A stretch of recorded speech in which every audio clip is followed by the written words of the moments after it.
ഇപ്പോഴാണ് ശരിക്കും ഇതിന്റെ ഭീകരത മനസ്സിലാവുന്നത്. എനിക്ക് തോന്നുന്നത് കുറച്ച് കലാപരിപാടികൾ മുന്നേ ചെയ്തതിന്റെ ഒക്കെ ബാക്കി അവശിഷ്ടങ്ങളൊക്കെ ഇവിടെ കാണാനുണ്ട്. യെസ്. എന്തൊക്കെയാണ് ചെയ്തിട്ടുള്ളത്, എന്തൊക്കെയാണ് ഇനി നമുക്ക് ചെയ്യാൻ പറ്റുക പറ.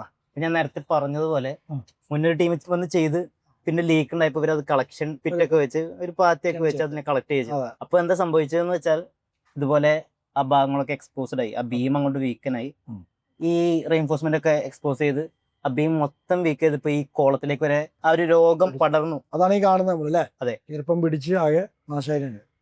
യെസ്.